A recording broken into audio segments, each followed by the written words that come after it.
Amen. Et ce matin, le message, c'est simple, vous allez voir, très simple. J'aime beaucoup prêcher dans les évangiles. Parce que c'est Jésus. C'est Jésus. Si.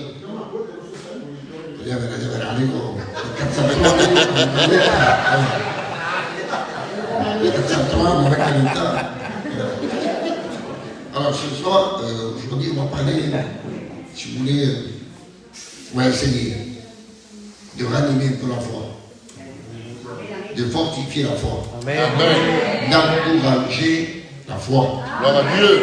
Amen. Béni ton Seigneur. Parce que bien des fois, ça arrive dans la vie chrétienne, on a trop de problèmes, trop de soucis, trop de maladies, et on peut avoir tendance à laisser toutes ces choses étouffer notre foi. Et après, on n'agit plus par la foi, on prie plus par la foi, on ne pense plus par la foi, parce que la foi est étouffée. Et la foi n'est pas en action. Vous comprenez ça? Et donc ce matin, on va essayer, avec la grâce de Dieu, d'éclairer un peu les esprits, les consciences, pour dire non Seigneur, j'ai un problème, d'accord, et je ne veux pas que le problème touche ma foi. Amen. Amen. Je ne veux pas que ma situation m'empêche de vivre par la foi, de continuer à croire par la foi. Béni tout Seigneur de l'excellent Dieu sur toutes les gloires. Bon, à ce moment, je n'ai pas prêché. Hier, on a été à Bellegarde. Et j'ai dû prêcher là-bas aussi à la mission. Et ce soir, non, je dois encore prêcher. Donc, la 403 est fatiguée. Et allez, on va lire un verset dans la parole de Dieu. Et on va lire dans Acte 16. Et puis, mais 16, 5. Matthieu 16, 5. Acte. E primero arriva. E primero arriva c'est Acte. C'est bon, sinon vous prenez des mélos. Et puis quand les gens crient, on se sent si hébreu, si grec. Acte 16, 15. Regardez le verset. Les églises se fortifiaient ou se fortifiant dans la foi et augmentaient en nombre de jour en jour. Vous voyez que la foi est fortifiée, c'est des âmes qui se sauvent. Amen. Comprenez ça? Béni tout Seigneur. Il est important que la foi ne soit pas touchée. C'est important, très important. Si la foi est touchée, toute la vie chrétienne est touchée.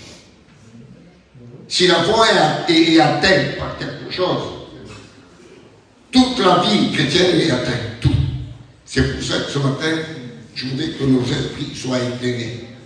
Amen. En fait, nous devons faire la part des choses. De ne pas tout mélanger. Béni tout Seigneur de l'excellent Dieu sur toutes les gloires. Donc on va se faire le bien, d'accord? En prenant des exemples dans la parole de Dieu. On va lire Matthieu 18, 27. On va lire Matthieu 18, 27. Et soit on va lire? Non? C'est pas ça. Será la otra hoja, entonces, comme ça. Et alors, tu es là? Tu m'avais dit Luc 18, 27. Ben Luc et soit. Ah, tu m'as dit Matthieu. Et tu vas dire? Pardon. Là, je suis fatigué, c'est pour ça. Luc 18, 27. Jésus répondit, ce qui est impossible aux hommes est possible à Dieu. Amen. Et voilà ce qui arrive quand on voit des choses à nos dieux impossibles. On se laisse envahir par la chose qu'on voit. Et la foi est touchée. Et la foi est empêchée. Alors, quelle est la chose qui est impossible pour les hommes là? C'est quoi? Avant ça, Jésus a dit ceci. Il est plus facile à un chameau de passer par le trou d'une aiguille qu'à un riche de rentrer dans le royaume de Dieu. Voilà ce qu'il a dit. Alors, si c'est impossible d'un chameau de passer par le trou d'une aiguille, c'est possible pour Dieu. Comment fait-il? Je ne sais pas, mais il peut le faire. Vous avez compris ça? Il peut le faire. Béni soit le Seigneur. C'est possible à Dieu. C'est pas possible à ta capacité, à ta connaissance, à ton savoir, à ton expérience. Mais c'est possible à celui qu'on croit. C'est pas possible pour nous, mais c'est possible pour lui. Et on met la foi dans la possibilité de Dieu. Béni ton Seigneur.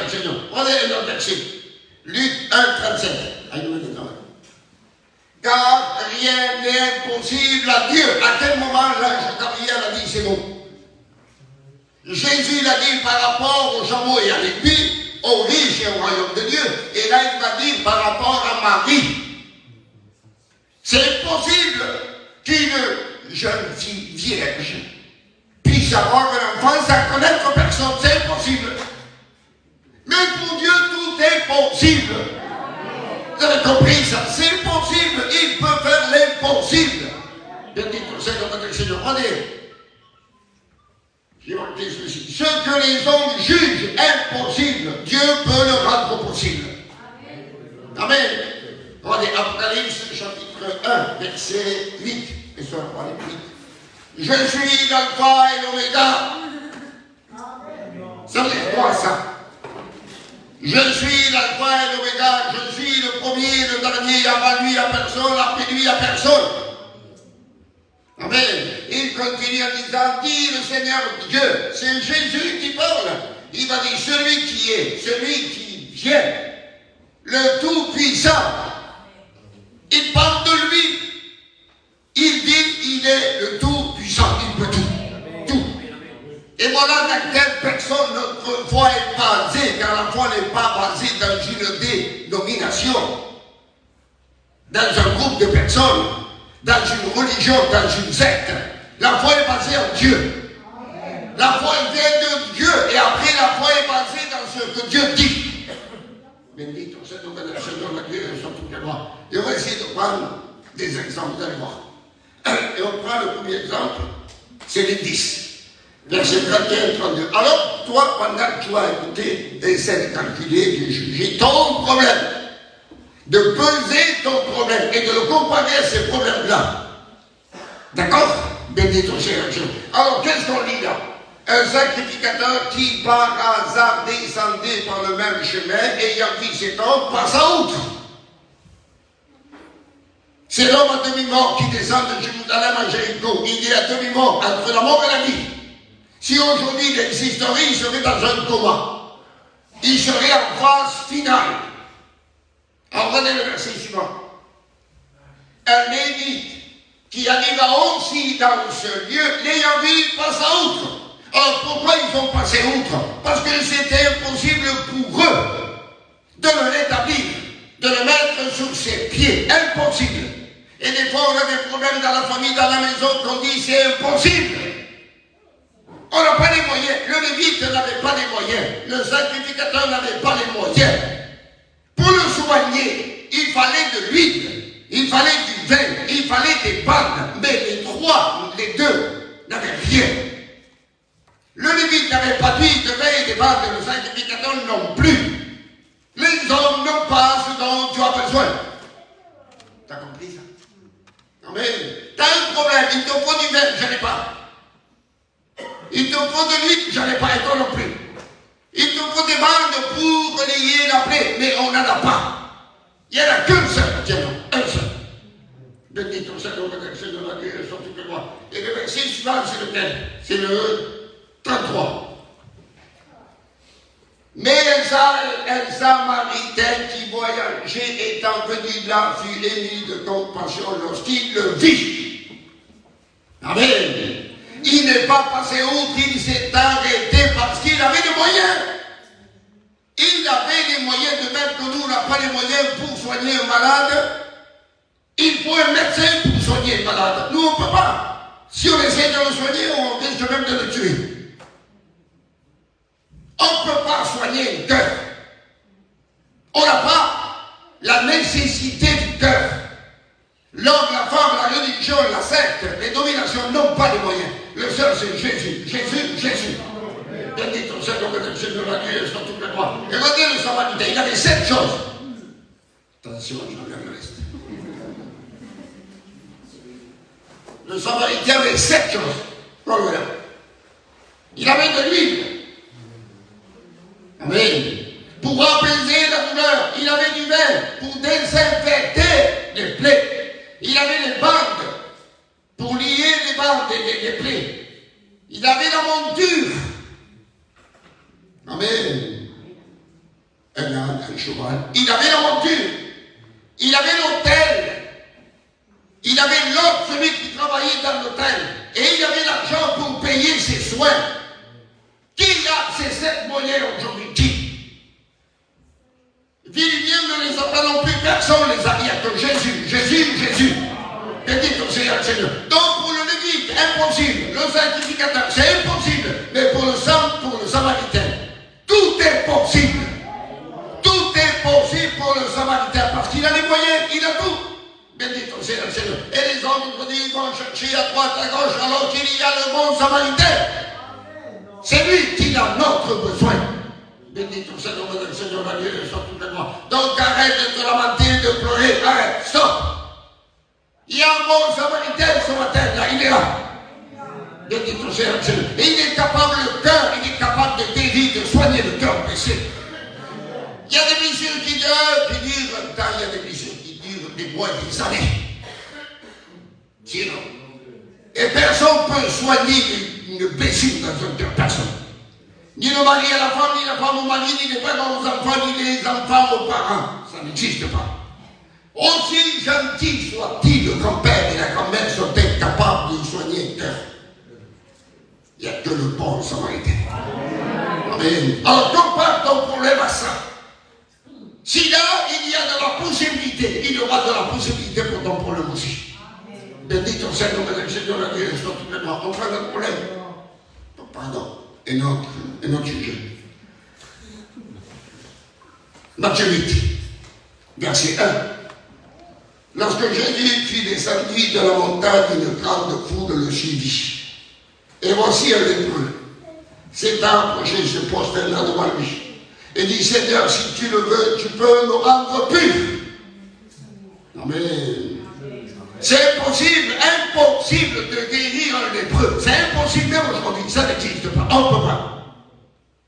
Alors, qu'est-ce qu'on fait avec un lépreux? On va l'éloigner, on va le condamner, on va le juger, on va le rejeter. Plus de relation avec lui, terminé. Plus de vie avec lui, plus de vie commune avec lui. On n'invite pas à la fête, on n'invite pas à la maison, on n'invite pas pour un café. On ne fait pas des commissions ensemble. Rejeté, abandonné. Pourquoi? Parce que vu des hommes à cette époque, un lépreux était condamné à vivre seul jusqu'à la fin de sa vie. Jusqu'à la fin de sa vie. Donc c'est impossible. Vis-à-vis des hommes, c'est impossible. Vis-à-vis de la loi, c'était impossible. Mais voilà Jésus. Amen. Qui dit ça, les gars? Jésus étendit la main, le toucha et dit, je le veux, sois pur. Aussitôt, il fut purifié de sa lèpre. C'est possible. Amen. Tout est possible à Dieu. Après, il y a verset 4, non? Puis Jésus lui dit, garde-toi d'en parler à personne, mais va te montrer au sacrificateur qui présente l'offrande que Moïse a prescrite, afin que cela le serve de témoignage. Amen. Afin que cela le serve de témoignage pour qu'ils arrivent à dire ce qui était impossible, Jésus l'a rendu possible. Amen. Béni ton Seigneur, le Seigneur, la Dieu, de toute la gloire. Donc, compare et continue à comparer ton problème avec ça. D'accord? Béni ton Seigneur, le Seigneur. Le premier qu'on a vu. L'homme à demi-mort, impossible de le soigner. Ils n'ont pas les moyens. Impossible de purifier la lèpre, de nettoyer le corps de sa lèpre. Lorsque Jésus l'a touché, il l'a purifié, il l'a guéri. Pas une seule trace de lèpre est restée dans son corps. Pas une seule trace, rien, absolument rien. Parce que tout est possible à Dieu. Tout est possible à Dieu. Il est le tout-puissant, il peut tout. Amen. Oublie un peu les soucis de la vie. Amen. Il faut vivre par la foi. Il faut que ta vie dépende de la foi en Dieu. La foi est basée dans la puissance de Dieu, dans la parole de Dieu, dans ce que Dieu dit. Amen. La foi n'est pas basée dans ce que le médecin a dit. La foi n'est pas basée dans la lettre mauvaise que le facteur t'apporte. La foi n'est pas basée dans les nouvelles appartient à Dieu. Dans ce que Dieu dit, et c'est pas normal qu'une mauvaise nouvelle puisse déranger la foi. Vous avez compris ça? Il faut que la foi reste ferme. Ferme. L'impossible appartient à Dieu. L'impossible appartient à Dieu. Ça n'appartient pas à moi. Ça lui appartient à lui. Laisse faire Dieu son travail. Amen. Quand vous priez, ne dites jamais à Dieu, parce que, excusez-moi, ici il y en a qui le font. Ils se mettent à prier, ils disent à Dieu ce que Dieu doit faire. Ne dites jamais à Dieu ce qu'il doit faire. Vous présentez le cas par le moyen de la prière et après vous laissez Dieu agir. Seigneur, fais ci, touche-le, enfin fais ci, enfin que ça. Il ne faut pas dicter à Dieu. Vous avez compris ça? Amen. On présente le cas, c'est tout. Mais on ne dit pas à Dieu ce qu'il faut faire. Imaginez-vous que la famille nous dise à nous ce que nous devons faire une famille. Sinon, on n'a pas le droit de dicter à Dieu, on a le droit de présenter la chose à Dieu. Et après, c'est tout. C'est Dieu qui va décider. Vous comprenez ça, l'homme a demi-monde, c'est impossible. Il faut un samaritain. Pour le lépreux, c'est impossible. Il faut être plus grand que la lèpre.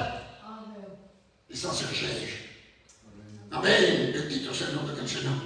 Donc, pour l'homme à demi-mort, pas de solution. Mais Jésus a la solution. Pour le lépreux, il n'y a pas de solution. Mais Jésus a la solution. Bendito sea el Seigneur. Un autre exemple. Jean 8, verset 5. Et après le verset 11.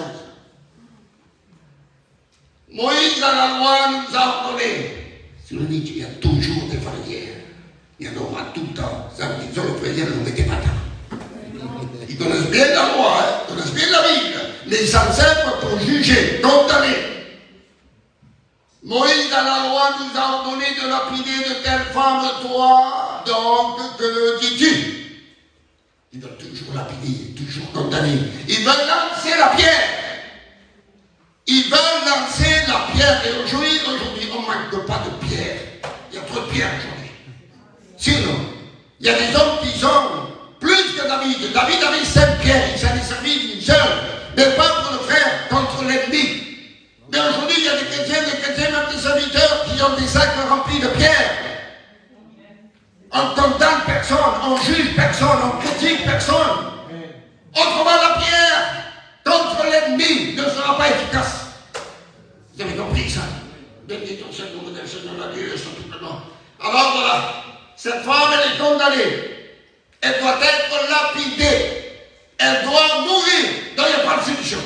Même la loi n'a pas de solution. Parce que d'après la loi, il faut la lapider, il faut la condamner parce qu'elle a fait quelque chose de vilain, de pas beau. Donc, pas de solution. Allez, condamnez. Les hommes condamnent trop vite. Trop vite. Sinon, bendito sea le Seigneur. Jésus a dit ce que tu ne veux pas qu'on fasse pour toi. Ne le fais pas pour les autres. Et ce que tu veux qu'on fasse pour toi, fais-le aussi pour les autres. Bendito sea le nombre del Seigneur, la Dieu soit la gloire. Regardez le verset 11. Elle répondit, non Seigneur, et Jésus lui dit, je ne te condamne pas non plus, va et ne pêche plus. Amen. Amen. Impossible de pardonner une telle personne. Mais Jésus est venu pourquoi? Pour pardonner le péché. Donc il a dit, je ne te condamne pas non plus. Amen. Mais au contraire, Jésus l'a pardonné. Il lui a donné l'avertissement, ne pêche plus. Bendito sea le nom du Seigneur. Et des fois, ça peut arriver de même nous-mêmes, ou qu'un membre de notre famille, un membre de la maison, et dans un état qu'on dit, non, c'est pas possible, c'est pas possible, c'est pas possible. Il a une vie trop enfoncée, trop enduite dans le péché. Alléluia. Quel est le péché que Jésus ne peut pas pardonner? Quel est le péché qui est plus grand que Jésus? Quel est le péché qui va diminuer la puissance de Jésus? Quel péché? Avec quoi? Lequel? Quoi, il y a le blasphème contre le Saint-Esprit. Jésus n'a jamais dit que tu ne peux pas pardonner le blasphème contre le Saint-Esprit. Il n'a jamais dit ça. Il a dit je ne veux pas. Il n'a pas dit je ne peux pas, c'est je ne veux pas. D'accord? Béni ton Seigneur. On ne peut pas dire Dieu ne peut pas. La seule chose que Dieu ne peut pas faire, c'est pécher. La Bible dit que Dieu ne peut pas être tenté par le mal. Parce qu'il essaye de l'infini. Béni ton Seigneur. Mais on n'a pas le droit de limiter Dieu. On n'a pas le droit de mettre une barrière à la foi, une barrière à la Bible, une barrière entre notre prière et l'oreille de Dieu. Béni ton Seigneur. Tout est possible à Dieu. Donc pour la femme, pas de solution. Sinon, pas de solution. Il faut la lapider, il faut la condamner. Et celui qui a mis la femme comme état de péché, c'était le premier à lancer la première pierre. C'est pour ça que Jésus a dit que celui qui n'a pas péché jette la première pierre. Parce que celui qui a mis la femme dans le péché, lui aussi c'est un pécheur. Vous avez compris ça? Béni ton Seigneur, la Dieu, surtout de moi. Ne nous prenez pas mal, ça nous arrive à tous de lancer des pierres. Si ou non? Pour ne pas lancer des pierres, il faut avoir les bras comme un gilet. Si ou non? Au moins une fois on a lancé des pierres. Je le dis. Amen. Il ne faut pas avoir honte de dire j'ai commis le mal.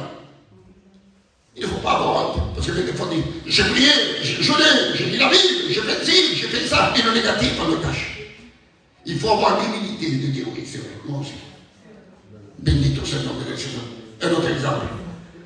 Pouvoir de pardonner le péché. Amen. Mais il a dit mais va et ne pêche plus. Va et ne pêche plus. Jésus n'a pas voulu dire va et ne commet aucun péché. Jésus a voulu dire va et ne pratique plus ce péché.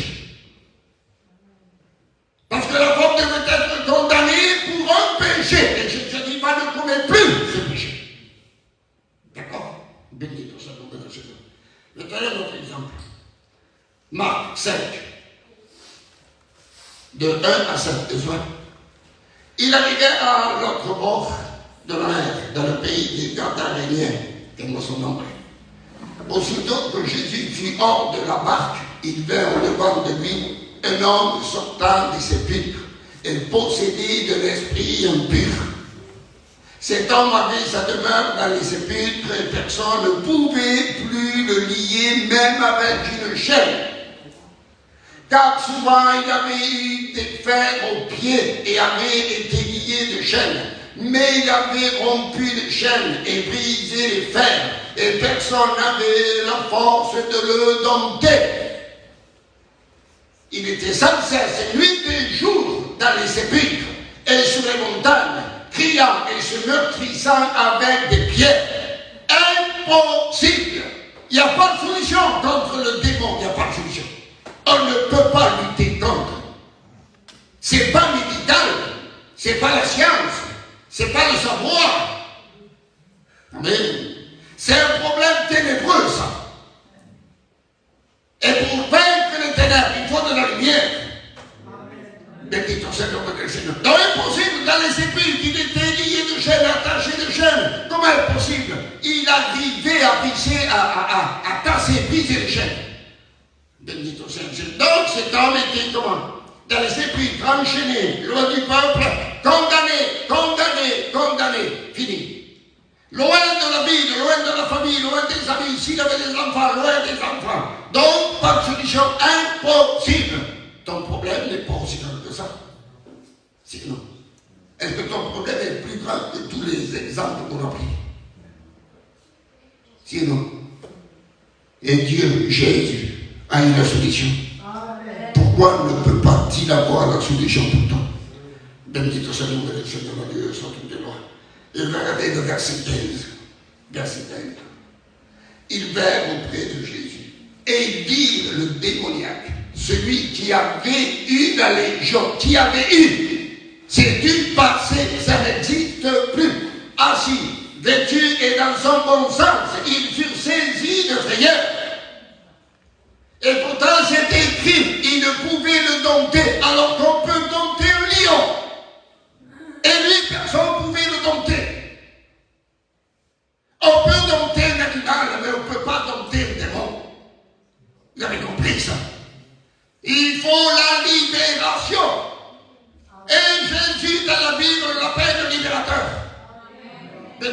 siècle. La solution, c'est lui. La solution, c'est Jésus. Pourtant, il n'avait pas qu'un démon, il avait aux alentours de 6000 démons. Et Jésus a dit un seul mot, sors. Amen. Amen. Bendito sea el nombre del Señor, la Dieu sur toute la gloire. Nous l'avons dit, sors, sors, sors. Ils disent pas ça. Il faut la voix de Jésus, l'accent de Jésus, l'autorité de Jésus, la puissance de Jésus. Bendito sea el nombre del Señor. Il y en a qui croient que l'autorité se trouve dans le ton de la voix. Faux, archi faux. L'autorité est dans l'obéissance à la parole de Dieu. Ta vie d'obéissance à la parole de Dieu. Même si tu dis, je te chasse dans le Jésus, ça moi, c'est pas la peine. C'est pas la peine. Le démon n'a pas peur des cris humains. Les démons ont peur de l'obéissance à la parole de Dieu. Bendito sea el nombre del Señor, Dieu sur toute la gloire. Dans sa solution impossible, mais possible pour Jésus. Possible pour Jésus. Bendito sea el Señor. Ok. Encore un, c'est bon? T'es comme ça. T'es bien. Si vous pourrez, t'es comme ça. Acte 3. Acte 3, 2. Il y avait un homme boiteux de naissance, qu'on plaçait tous les jours à la porte du temple, appelé la Belle, pour qu'il demandât l'aumône à ceux qui entraient dans le temple. Boiteux de naissance, il n'a jamais marché. Il est condamné à quoi? À ne jamais entrer dans le temple. Il n'a pas le droit. C'est écrit dans l'Ancien Testament. Les boiteux n'ont pas le droit de rentrer dans le temple. Donc, humainement parlant, c'est impossible. Impossible que le boiteux rentre dans le temple. C'est impossible. Il a le droit de rester dehors, à la porte. Il n'a pas le droit de rentrer. Donc, il ne fait pas partie du temple. Et aujourd'hui, le temple, c'est l'église. Il y a des personnes à cause de leur état n'ont pas le droit de faire partie de l'église. Ils n'ont pas le droit de marcher avec Jésus. Ils n'ont pas le droit de marcher dans la lumière. Ils n'ont pas le droit de faire partie du royaume de Dieu à cause de leur état de péché. Parce qu'ils vivent, parce qu'ils marchent dans le péché. Et donc, ce n'est pas évident pour nous, humainement parlant. C'est impossible. Sinon, c'est impossible de le faire rentrer, de le faire marcher. Bendito sea el nombre del Señor. Avant qu'il rentre, il faut qu'il marche. Avant qu'il fasse partie de l'église, il faut qu'il marche. Amen. Bendito sea el nombre del Señor. Et te dit le verset suivant. Voilà le verset. El 8. El 8. Vas-y, voilà.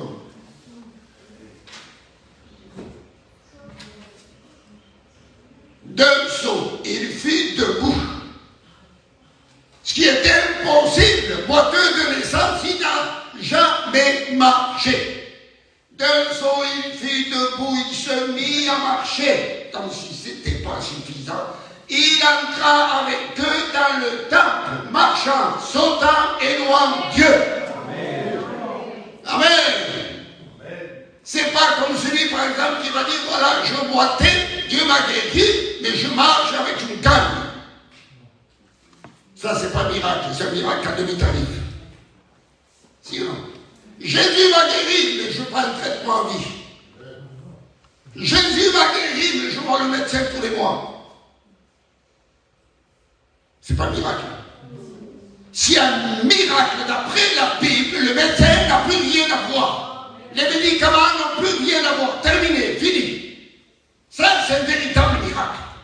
Bendito sea el nombre del Señor. Et dans ce temps, et louant Dieu, il rentre dans le temple, ce qui est impossible pour les hommes de le faire rentrer. Jésus l'a fait rentrer. Pierre lui a dit, je n'ai dit jamais au nom de Jésus de Nazareth. Lève-toi et marche. Bendito sea el nombre del Señor, la Dieu sur toute la gloire. Donc, dans ta maison, peut-être il y a une boiteux de naissance qui n'a jamais marché avec Dieu. Jamais. Il n'a jamais été chrétien. Il n'a jamais marché avec l'Église. Il est perdu. Elle est perdue. Et tu dis au bout de tant d'années, je prie, mais il n'y a pas de solution, il n'y a rien. Il est tout le temps dehors, tout le temps dehors. Tu viens à l'église, tu te réjouis, tu jeûnes et quand tu es dans la présence de Dieu, et quand tu sors, tu vois le membre de ta famille dehors et tu ne le vois jamais dedans. Mais un jour, viendra un Pierre, un Jean, et diront, on a ni or ni argent. Mais ce qu'on a, on te le donne. Au nom de Jésus de Nazareth, lève-toi et marche. Béni soit le Dieu. Il y aura un jour, comme il y a eu un jour pour l'homme à demi-mort, pour le lépreux, pour la femme pécheresse, etc. Pour le monde. Il y a un jour, une heure spéciale. Ça s'appelle la volonté de Dieu. Béni soit le nom de Seigneur, Dieu, soit toutes les gloires. Alors mets ta confiance en Dieu. Mets ta confiance en Dieu.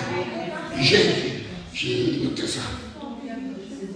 C'est possible pour Jésus de soigner un cœur, de purifier une vie, de pardonner le pécheur, de libérer l'esclave des ténèbres et de faire entrer le perdu. C'est possible pour Jésus. C'est possible pour Jésus. Ça fait des années que tu as un problème. Combien d'années le boiteux est resté boiteux? Sinon. Combien d'années le possédé est resté possédé? Combien d'années le lépreux est resté lépreux? Mais il y avait un jour. Amen. Béni soit le nom de Seigneur, Dieu, soit toutes les gloires. Je termine avec Acte 4.12. Acte 4.12. Il y a de salut, il y a aucun autre, car il y a sous le ciel aucun autre nom qui était donné parmi les hommes par lequel nous devions être sauvés. Un seul nom. Amen. Un seul nom. Jésus, Jésus, Jésus. La foi, c'est en Jésus. L'espérance, c'est en Jésus. Amen. Ta force, c'est Jésus. Béni soit le nom de Seigneur. Alors, arrête de marcher comme ça. Les bras baissés, la tête baissée. T'es pas un vaincu. T'es pas un vaincu, tu vis avec la victoire de la résurrection. Et le diable, ce qu'il veut, c'est que tu ne donnes pas la valeur à la résurrection. Et quand tu marches avec la tête baissée, les bras baissés, découragé, tu élimines de ta vie la victoire de la résurrection. Et ça, c'est ce que le démon veut. Non. Dis, espère, avec la victoire de la résurrection. Béni soit le nom de Seigneur, la Dieu, soit toute la gloire. Et on termine avec ça. Marc 14, 36. Ce verset, c'est grand. Jésus a Gethsémani. Il est en agonie. Vous savez ce que ça veut dire agonie? Les dernières minutes avant la mort. Les dernières minutes avant la mort. Regardez. Il disait Abba, Père. Abba, ça veut dire mon Père. Abba, Père, toutes choses te sont possibles. Tout. Qu'est-ce qui est possible? Je ne sais pas si vous comprenez. Éloigne de moi cette coupe. Toutefois, non pas ce que je veux, mais ce que tu veux. Amen. Qu'est-ce que c'est qui était possible pour le Père? C'était possible pour le Père que le Père puisse nous sauver par notre moyen. S'il est possible que cette coupe s'éloigne de moi. Cette coupe, ce n'est pas le sacrifice, ce n'est pas la souffrance, ce n'est pas la douleur. C'est lorsque Jésus a pris nos péchés dans son corps. Et il a dit, Père, toutes choses te sont possibles. Si tu veux, je peux sauver les hommes et les femmes sans prendre le péché dans mon corps. Toutes choses te sont possibles. Mais il a dit, mais pas ma volonté, ta volonté. La volonté du Père, c'était celle-là et pas une autre. Jésus s'est soumis à la volonté de son Père. Et la volonté de son Père, c'est qu'il prenne en lui la chose la plus vilaine de la terre. Ton péché, mon péché. Il s'est soumis à la volonté de son Père. Et nous, on est soumis à quoi? À des choses qui nous arrangent, simplement qui nous plaisent. Sinon, béni soit Dieu. Pendant que tu es dans la douleur, dans la souffrance et dans l'épreuve, ne te rebelle pas contre Dieu. Fais comme Jésus. Toutes choses te sont possibles. Que ta volonté se fasse, Seigneur Jésus.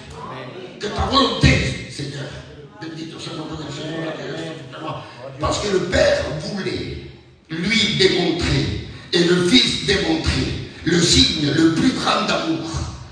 Il n'y avait pas signe plus grand que de prendre le péché en lui. Il n'y avait pas de signe plus grand que ça. C'est plus grand que les clous. C'est plus grand que la lance. C'est plus grand que la couronne. C'est plus grand que le fouet. Prendre le péché en lui. C'est beaucoup plus grand ça. Et ça, c'est le plus grand signe de son amour.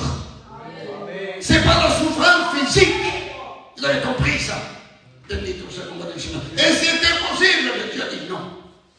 C'est ça. Le signe éternel, qui n'a pas de commencement ni fin, qui n'a pas de musique, c'est celui-là. C'est que le Fils prenne le péché en lui. Amen. Bendito soit le Seigneur. Alors, vis comme un chrétien.